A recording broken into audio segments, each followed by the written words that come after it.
Hello everyone, Dr. Randall Wolf here. It must be Tuesday, 5 p.m., deep in the heart of Texas, coming to you live from Houston, Texas, Texas Medical Center, Methodist Hospital, DeBakey Heart and Vascular Center. Another episode of DeBakey CV Live focusing on atrial fibrillation this May 3rd, 2022. The topic that we set out to cover some time ago was what option first if you have AFib. So we would like to address that. In addition, Sandy Schremeyer is here, and those of you who are familiar with the Facebook site know that Sandy is the administrator of the Wolf Mini Maze Facebook site, and also is sort of supreme mother to some of you who have suffered from AFib and gotten some guidance from Sandy. And she knows AFib from a couple different angles. One, as a medical professional. Two, as someone who suffered from AFib and who's had most of the procedures that we're going to discuss today. So she's been down the road. And she's been invaluable in helping people make decisions about what to do next. So it's really a pleasure to have her here live at DeBakey. She's been on this show before, but it's always been virtual. But this time Sandy is here in the studios at DeBakey. So Sandy, welcome to the live presentation. Thank you. So what we'd like to do, there are three things really. Number one, we want to discuss what option first. Number two, your questions. Number three, Sandy's questions, which are also your questions. Exactly. That she's collated, and some of these have been asked several times. There are some questions coming up, which is great. We will take your questions throughout the show, and I'm glad you're bringing some of them on right away, so we make sure we get to all of them. And let's see, maybe I want to just introduce this idea. Why do I say what option first?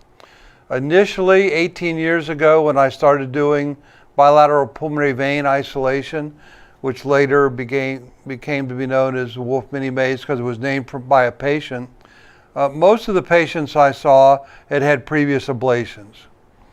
But as time has gone on, I'm seeing more and more patients that have not had ablations. In other words, their first choice has been to go to a one and done, if you will, minimally invasive surgical approach, as opposed to maybe the route that Sandy went, which was 3 ablations first, and then a proposal for a AV node ablation and pacemaker. So what is happening? And that's the reason I wanted to bring this up. Why has this evolved? I think it's because more people are taking AFib seriously and deciding they need to do their own homework and become an informed patient, an informed customer, if you will.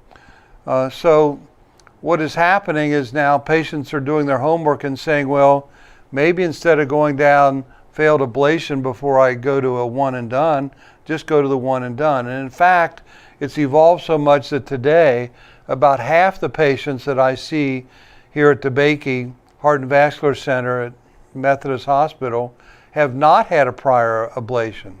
Does that make a difference? It does make a difference. Technically, it's much easier. Both patients that we took care of yesterday had previous ablations, a lot of scar inside the heart sac. Usually this means there was some blood inside the heart sac from the previous ablation, unbeknownst to these patients, but certainly very clear when we put the scope in and try to open the heart sac or the pericardium. To give you an example, I'd like to go to a slide, and I'll put it on play here. And this is on my laptop, so if we can bring that up, tell me when I can start. I'll start it. And hopefully now, can you see that? Can they see that? Not quite. Okay, so I'll go out of that. because I want to show you what the heart sac looks like when it's opened. It's a sac around the heart that all mammals have. It has a little bit of fluid inside that lubricates the heart. But if blood is in that sac at any time, then it tends to scar the sac and makes it much more difficult for me to put the scope in. Let's try it again here. See if it'll come up now. There we go. So the heart sac's been opened on the left side. There is a little blue suture that's holding it open. That is the pericardium, or the heart sac, and you see that glistening surface, and the heart underneath is moving around very freely, and it's glistening as well. After blood has been introduced, sometimes from a catheter ablation where there's been a perforation. By the way, what you're seeing here is closure of the left atrial appendage, or appendix of the heart, with the AtriClip, and that's the AtriClip being placed. This part of the procedure takes just a couple minutes to do. And in some patients who just want to get off blood thinners and they don't think they can get out of AFib, this is still an option as a standalone procedure. It takes totally maybe 30 minutes for the whole procedure done this way. It allows patients to stop blood thinners even if they can't get out of AFib. So with someone who has long-standing AFib, this is an option. But most of the time I do the whole mini maze. But my point is, you can see how glistening that surface is. After blood's been introduced into the heart sac, that's all stuck down. And it has to be dissected free very meticulously, which happened, I had to do that way both cases yesterday. Neither patient had previous surgery, but they'd had previous catheter ablations. Were the veins isolated in the two patients yesterday? They were not. One patient had 2 ablations, the other 1. The veins weren't isolated. Of course, the nerves weren't treated, and the appendage wasn't closed. So it sort of begs the question, is there a downside to doing the mini maze first? And the short answer is no. In the unlikely event, and this is mainly for people who have been out of rhythm for years, that there is still AFib 6 months after the mini maze, then we can go in with a catheter and do a pretty nice touch-up, but it's much easier because, number 1, the veins are already isolated. Number 2, the appendage is already closed. So one of the electrophysiologists that I work with here at Methodist says it's much easier to go in after a mini maze because a lot of the work has already been completed. So, how do you decide? Well, what's the AFib burden? To me, that's the first question.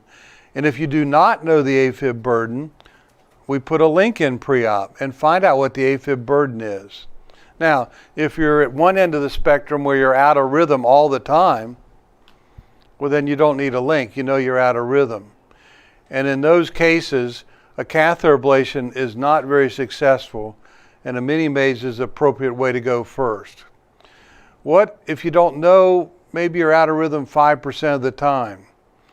Well, if you were thinking of having a catheter ablation, then you can still think about having the mini maze first.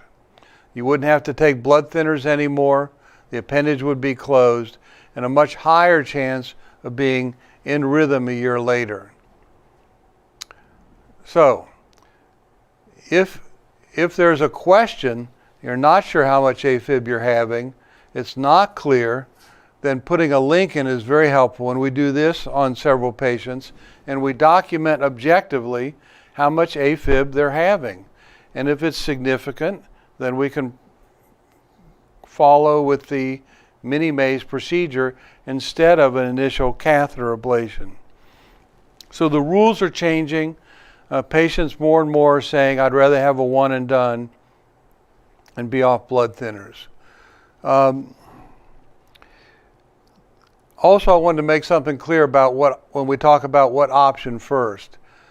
If you decide you'd like a consultation with me or with anybody, that doesn't mean you're obligated to a procedure.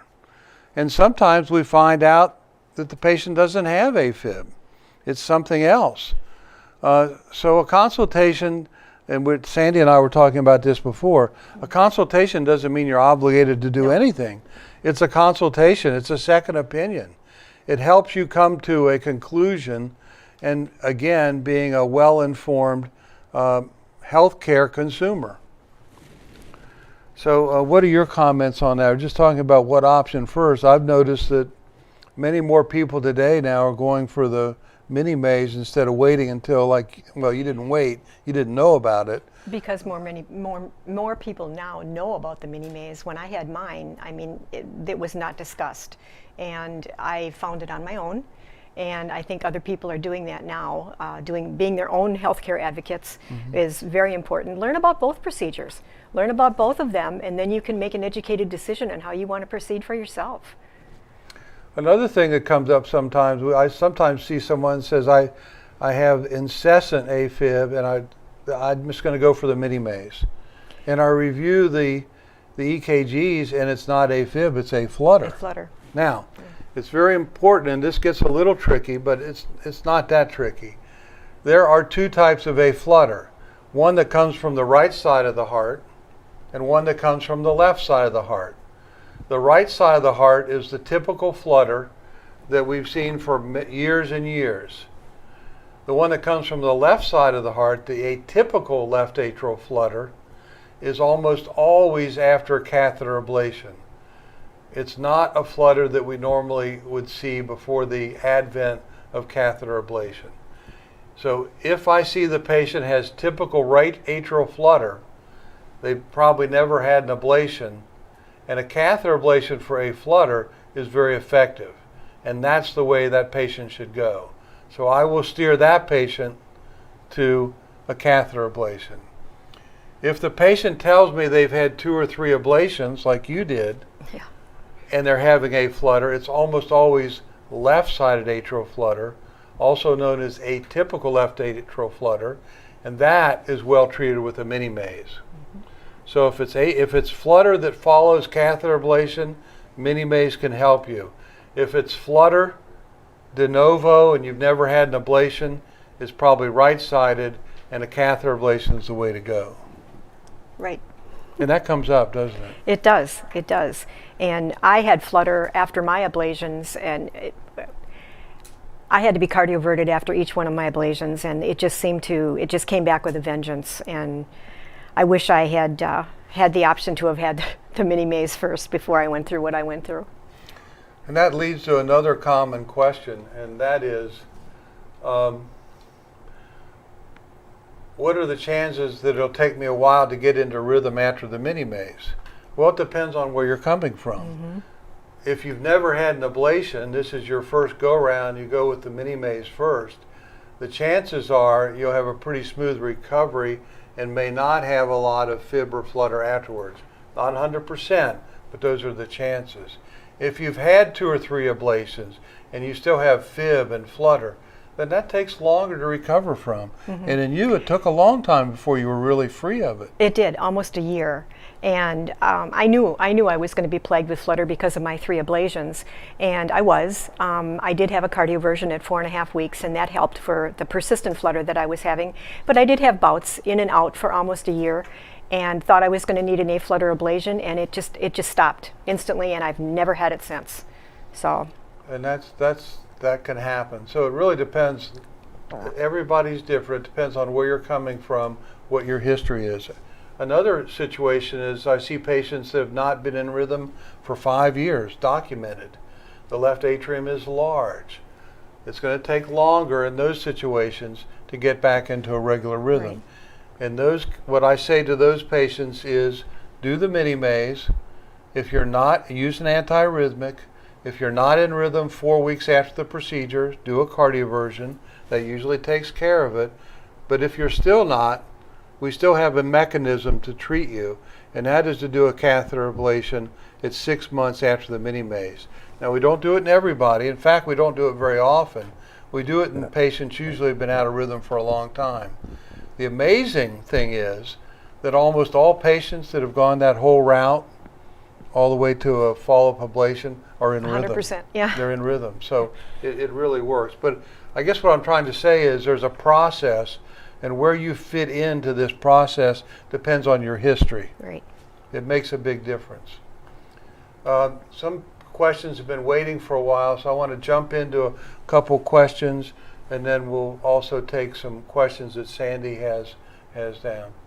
I was prescribed Eliquis, which is a blood thinner, and Metoprolol, which is a beta blocker for AFib last October. I had only begun to speak with my new cardiologist in San Diego about the Wolf Mini Maze, and he quickly said, "Why would you go all the way to Texas when the new software being used here for catheter ablation is so good? There is nothing better there. Is there new software being used for ablation? Is catheter ablation really better? How would I present your approach to him? I am 71 and do not have other heart disease beyond AFib." Well, it's a great question. We'll take it in parts. Why would you go all the way to Texas? Well, one of the reasons is because we, or I, do 4 or 5 of these procedures a week, which is more than most places do in a year. And I invented the technique and the devices, so I'm very well versed in what I do. And knock on wood, our mortality rate here, which is the death rate, is 0. Right. So that's one reason. The new software is probably what you were asking me about yesterday. Oh, The new catheter. oh, the Therapulse? Yeah. Okay. Therapulse is an old, we were talking about it yesterday, is in fact a very old technology. It's not a new technology. What's new is it's being used to treat AFib. And instead of alternating current, which burns the inside of the heart, and again, as you know, I have a dramatically distinct approach to AFib, and it does not include burning up the inside of the heart, because once those muscle cells are killed, they never come back. They're gone for the rest of your life. But anyway, it's an alternating current that creates heat that kills the tissue. Therapulse uses a direct current, so it's a little bit different way to apply the energy, and it's faster and maybe safer. But will it treat the nerves on the outside of the heart? Nobody knows. If it is better, that's great. There are trials in progress today. We do not know the answer to these questions. It may be better. Will it be as good as a mini maze? I don't think so. Will it close the left atrial appendage so you can get off blood thinners? No. And if it's so safe, it probably won't damage the nerves that are called the ganglionic plexi, which I believe is the key to solving AFib. The nerves are on the outside of the heart. There are none on the inside. As far as how would I present your approach to him? That's not easy, is it? It is not, because they don't they don't listen. They don't listen because they can't do this, and so they will not promote it. If they don't do it, you don't need it. Right, exactly. That happens a lot. But you can direct them to an article that was published in the DeBakey Journal. It's a peer-reviewed journal. It's listed as a journal, and there's an article there from last year published by me on the mini maze procedure with the details of it. And if you call my office at 713-441-9342, 713-441-9342, we'll get you a copy of it. You might be a good candidate for the mini maze. My guess is you're probably a good candidate for catheter ablation as well. It's a good question that you ask. When will this new technology be available? It'll probably be a couple years, but I'm not sure it's still not going to offer what we talk about with the mini maze. That includes treating the outside of the heart. Therapulse is still burning from the inside of the heart. The business end of this is on the outside of the heart. That's where the nerves are. That's why the mini maze is not 5 or 10% better than a catheter ablation. It's 100% better. And treating the appendage. Right. Therapulse doesn't treat the appendage either. It's huge. But it's a great question. Any more comments on that? No. Okay. Do we have another question? If not, we're going to skip to Sandy's question. And what do you want to start with? All of the questions I have are questions that you've all put on the site. And when I see something that I think is interesting, because I know everybody likes these question and answer events, I write them down. So I'm just going to go through some of the things that you're all interested in. And a lot of people are wondering that if they have a pacemaker, will they still be able to get a link, or do they not need one? Good question. If you already have a pacemaker, and this comes up, you do not have to have a link. The follow-up's a little different. We do not get a readout every day like we do with the link. So every day, if I wanted to see what a patient was doing yesterday, I can bring it up. With a pacemaker, it's more of a monthly check or every 3-month check. We can interrogate it and get a check more often, but generally it's a month by month. Whereas if you have the link in, we get it every day. Now, in some cases, we have been able to put the link in even though the pacemaker is in place. And that has to do more with insurance. If insurance will cover it and the patients want it, we will put a link in addition to the pacemaker. But generally, it's one or the other. A couple people have talked, when there's a problem, people will come on the site and try to ask other people, how they handled things. And a couple of people have had a pleural effusion. And so maybe Dr. Wolf can just kind of clear that up and how often that happens, what it is, why it happens, and what we can do about it. A pleural effusion is a collection of fluid inside the chest, but outside the lung. Now, most people don't know this, but all of us turn over about 1 liter of fluid a day in the lining of our lung. Mm-hmm. We secrete it, we absorb it. So it's normal to turn over a fair amount of fluid.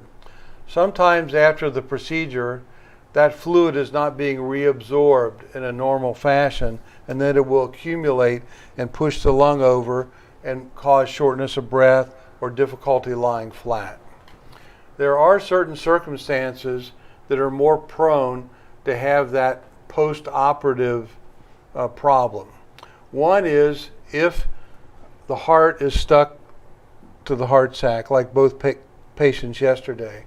So in both patients yesterday, instead of pulling the tubes out this morning, I'm leaving the chest tubes in till tomorrow to get more of that fluid out, because that heart sac's impaired. It won't respond and reabsorb the fluid, and the lung lining may not as well as fast.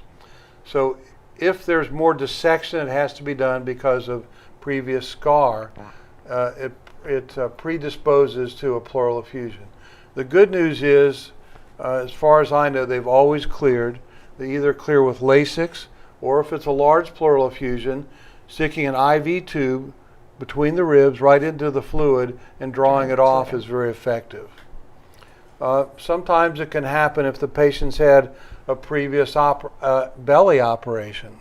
That predisposes to a pleural effusion as well. Generally, these do not have any significant blood. Remember, blood is like food coloring. If you take a drop or two of blood and put it in a jar of water, it'll all turn kind of red. So even if there's a pleural effusion, it's drawn off, and it's noted that it's red, it's probably just a little bit of like food coloring and not any significant blood.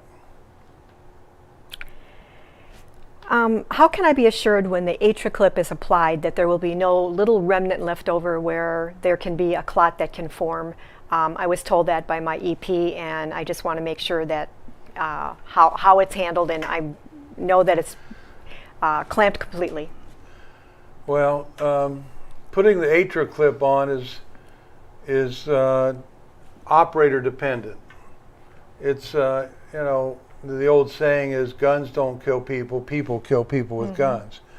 And the clip works as long as you put it on properly. I was the first one in the world to put these clips on in a minimally invasive procedure. I work with the company monthly.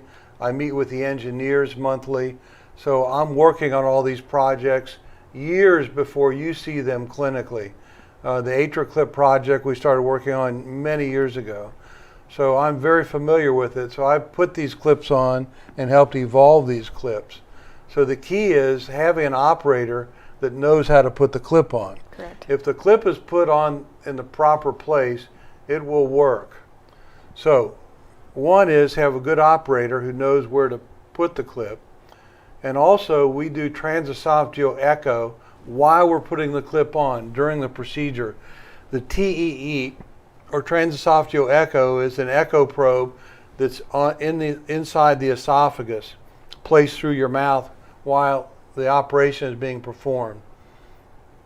It has a very good view of the left atrium and the appendage. And the second I close the clip, you can see that the appendage disappears. And then I ask the anesthesiologist, are we completely closed? And they say yes. So I know it's closed grossly, I can see it, but also we double check with TEE at the time of the procedure. And that works like a charm. Let's skip to a couple questions here. I have a history of AFib and a flutter. Is the mini maze effective for a flutter also? Again, the left-sided flutter, definitely. And people who have both, I usually do the mini maze, and if that takes care of it, I certainly take credit for it. No, I mean, if that takes care of it, it's great. If it doesn't, we can go back and do a flutter ablation. But if you have fib and flutter, I would go for the mini maze first, if that's your direction. If you're going in the direction of catheter ablation, then that's fine too, and they can do a fib and flutter ablation. How long does the numbness under the breast and sides last? In most people, does this increase the banding? Well, you know, it's interesting. Some people have almost no discomfort and they don't have banding, and other people do. What I've noticed is generally it's related to the size of the patient. I was talking to a patient today. I think he's a good candidate for the mini maze. He lives in the mountain area, the mountain zone of the United States, but he is 105 pounds heavier than he was when he graduated high school. And I said to him, you got to lose weight. In the morbidly obese patients, it's more likely to have banding. And one of the reasons is if there's a lot of space between the skin and the rib cage, those ports have to be manipulated more. And that can push on the ribs, and there are nerves called intercostal nerves between each rib.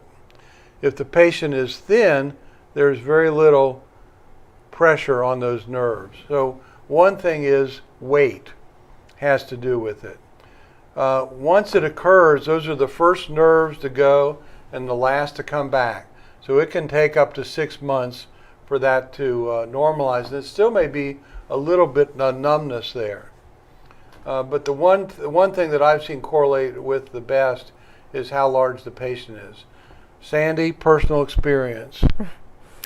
I didn't have any banding. So I have trouble when people ask me, I have trouble relating to that because I did not have that feeling. The women will say it feels like a bra that's too tight, and men will say they feel like there's a tight ace bandage around their chest. It's not necessarily painful, it's just bothersome and annoying. Some will have it longer than others. I think it pretty much dissipates by about the 6-month level. But again, it's hard for me to understand because I did not have it. A lot of people don't have it. The people that do have it tend to talk about it. Yeah. But yeah. that's human nature. It's annoying to some. it is annoying to some. And let me sneak in another one here. I had open heart surgery 8 years ago to repair an ascending aortic aneurysm, repair a leaking bicuspid valve, I guess aortic valve. I had a cardioversion but no ablation. Can you still do the Wolf mini maze? Well, you know that from my records.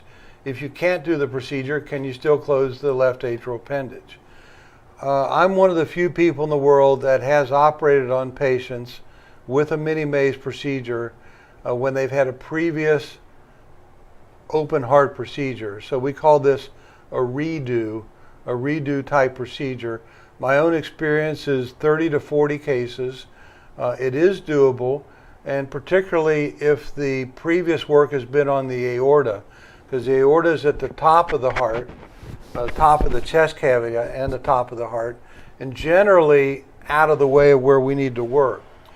If the patient has had a previous mitral surgery, and we had one of those a month or so ago, we were talking about that is not a good redo. No. I really can't go back in on that.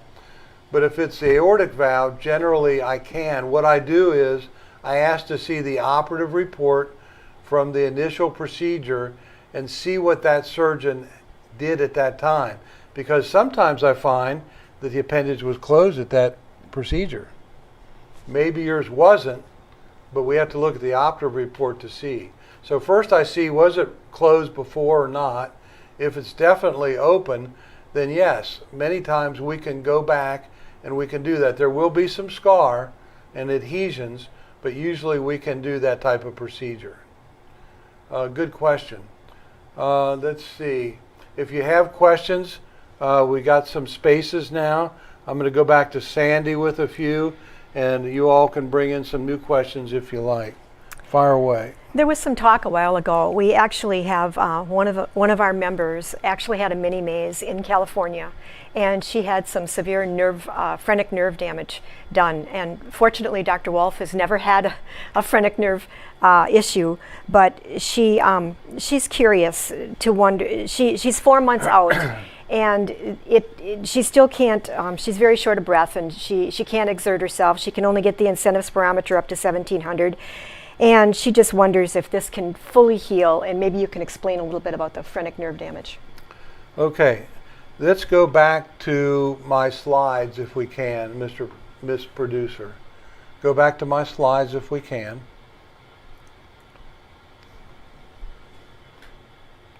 And bring up the current slide. I'll go out and back in so we can come up to the current slide.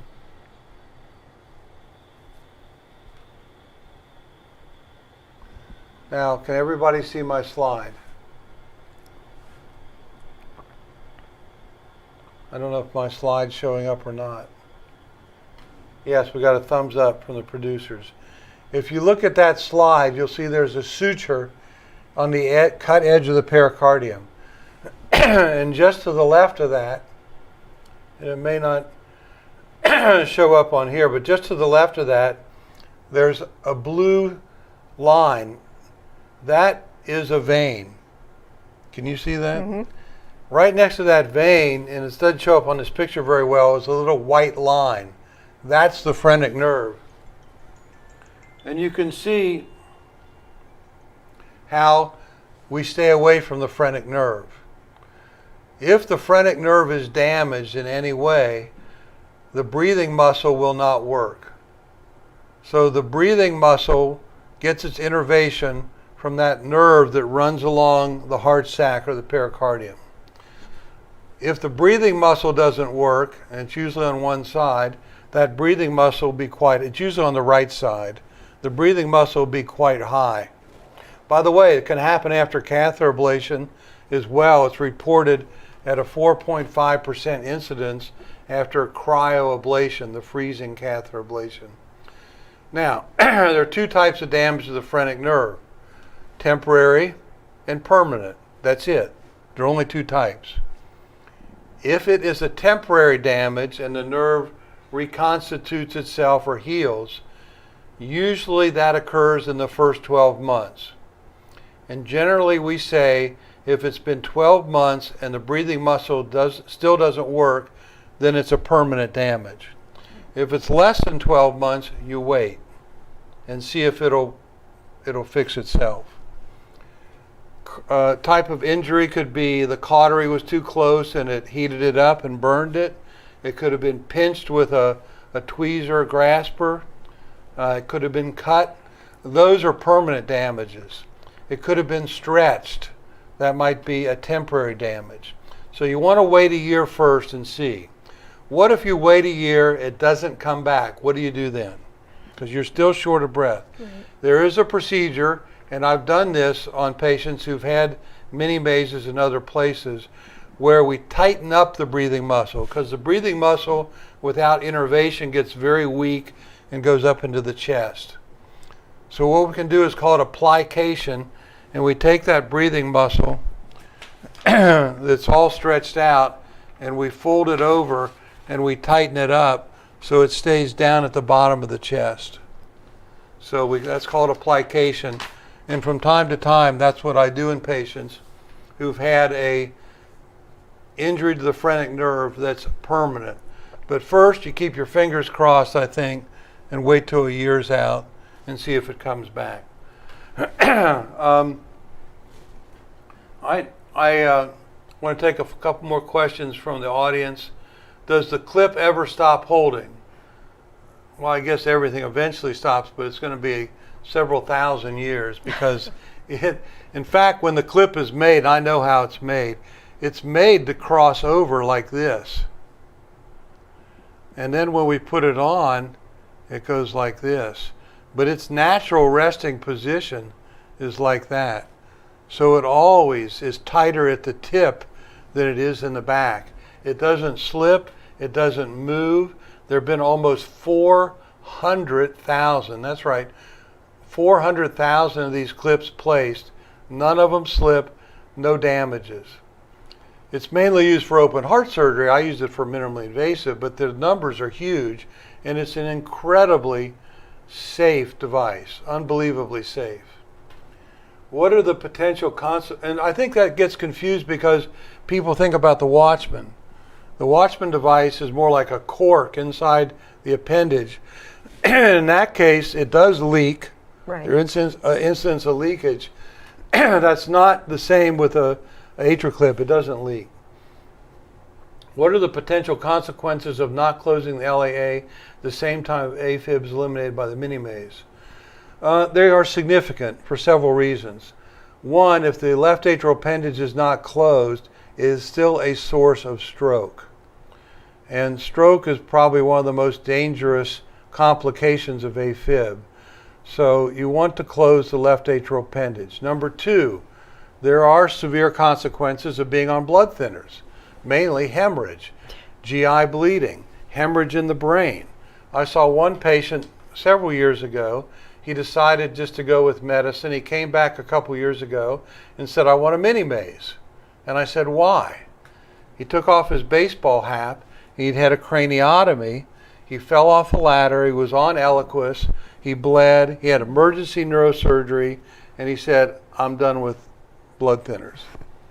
So if you don't close the appendage, you're obligated to stay on a blood thinner, and you have all the complications of the blood thinner plus the cost. And the third and an important reason is when we close the appendage with the clip, we electrically isolate it, because the appendage plays a part in AFib as well. And there have been many cases when as soon as I've closed the appendage, the AFib disappears. So it plays a role in the electrical conduction of AFib. Interestingly, the Watchman device does not electrically isolate the appendage. So it depends on how you isolate it. That's the key. Potential consequences. No, we did that one. The Wolf mini maze approach makes so much sense. Seems like such an elegant solution. I like that. It is an elegant solution, yet so little known. My family will want to know, what is the worst case scenario with the Wolf mini maze procedure? What are the true risks? What is the worst outcome you've had? Well, the worst outcome for a surgeon is death. And that's what we call mortality.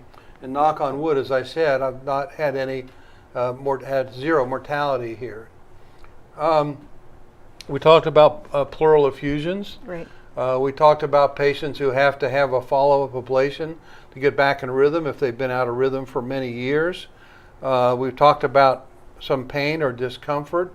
But I saw one of the ladies today that I did last Monday. She had her procedure last Monday, and she went out of the hospital on Tuesday. And I was putting a link in her today, and I said, how you doing? She goes, you know what? I had a knee replacement, and the knee replacement was 1,000 times worse than the mini maze. And you did heart surgery.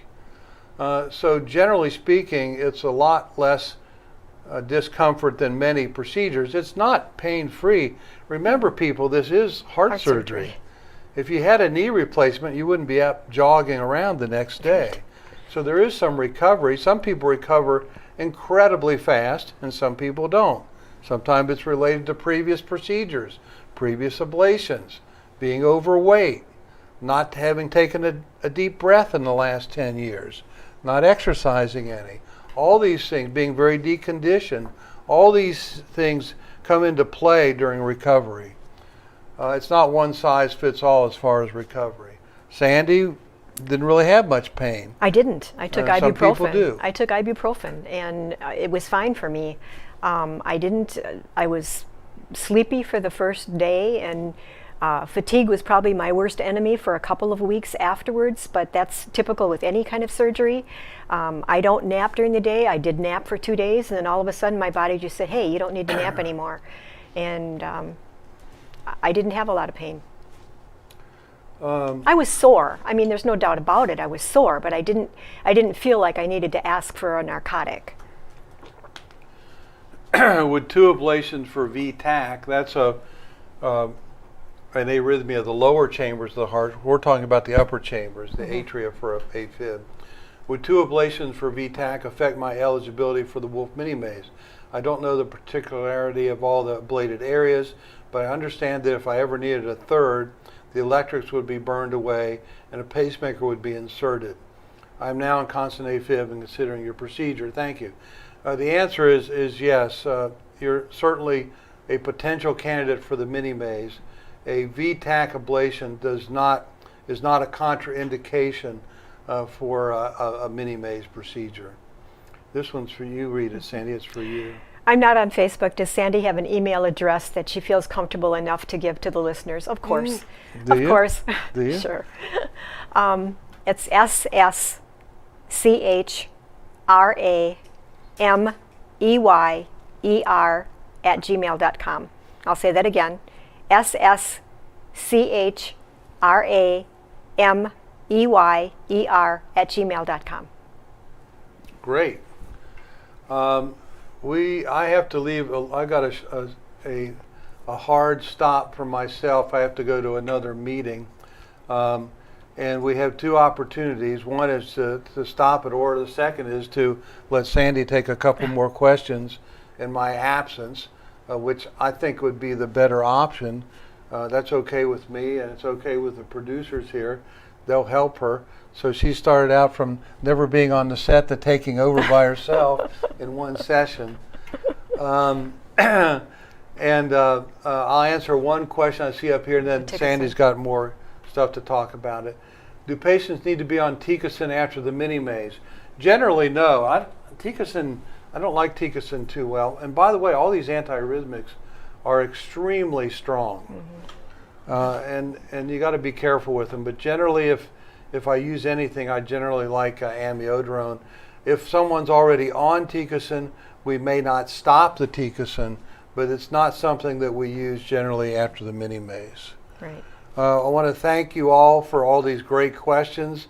I want to thank you for being interested in doing something about AFib, and I want to thank Sandy from the bottom of my heart for being the administrator. When you started out, there weren't 9. There were 9 people, and now what are almost there? 1,000. Almost 1,000. It's really thanks to Sandy. Sandy knows more about AFib than most physicians do, I think, at this point. And not only knows about it, but she's been through it too. Yeah. So she has a very unique perspective. Ladies and gentlemen, I guess we'll be on again in first Tuesday next month, unless you hear otherwise. I will come to you live with another session, and I'll let Sandy take the next 12 minutes of this session. Thank you. Okay. I get a lot of questions from people about anxiety and depression, and I can certainly relate to that because I'm not a depressed person, but I certainly went through my phase of being depressed and having anxiety. I think that AFib and anxiety go hand in hand. AFib and anxiety go hand in hand, and you're always wondering when the next episode's going to be. Am I going to get up today and have an episode? I found out actually that it wasn't so much the AFib that was making me depressed, but the drugs. I couldn't function on those medications. It was awful for me.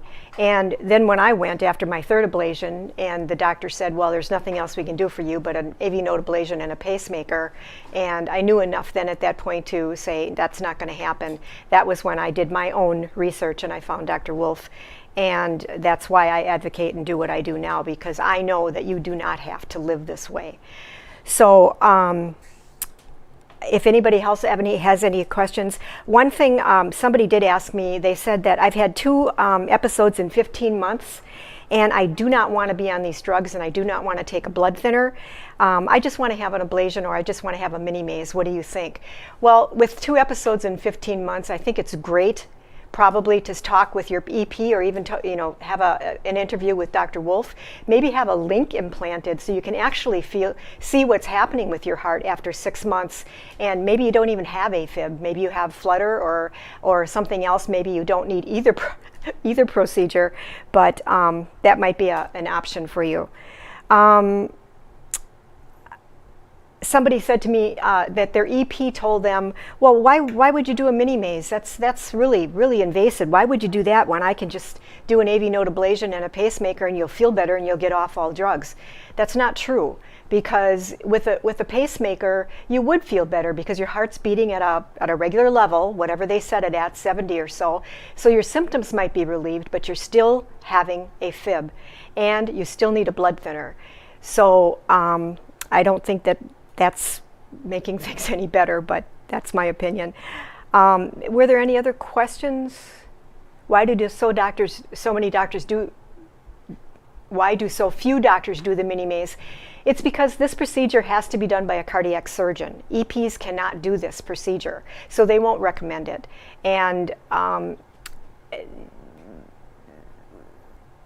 cardiac surgeons have to be trained in this, and it's not an easy procedure to do, but they won't recommend it. The EPs won't. And there are doctors getting more on the bandwagon now and doing it. There are doctors in several states that are doing it, but it's a version. You have to kind of compare apples to apples, their procedure with Dr. Wolf's and how he does it. Another question, how old is the oldest person to receive the mini maze? Are there age limitations? I know that the youngest person Dr. Wolf has done is 15, and the oldest is in their 90s, I believe. So it all depends on your situation and what it is he has to deal with. I don't see any other questions. I'm trying to think of what I have here. Oh, a lot of people had information about asking information about the link. They have the link and they want to know what to do. What if I have an issue? What do I do? Well, there's a button on your phone that I believe you push. Now, I'm getting my new link done on Thursday morning. I have the old link, and mine lasted 3 years, and I was bragging to Dr. Wolf the other day when I came here that, hey, my link is still working, and he said, no, it's not. The battery died, so I am having a new one put in, and that will last 5 years.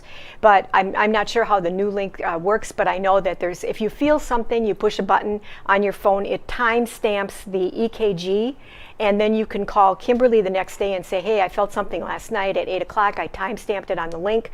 Could you have Dr. Wolf look at it? And then Dr. Wolf will look at it and give you a call. I like the link. I like the fact that it gives me peace of mind that I know that Dr. Wolf has a record of my heart at all times. I don't have anything else, actually. Somebody asked how often is a cardioversion done after the Wolf mini maze?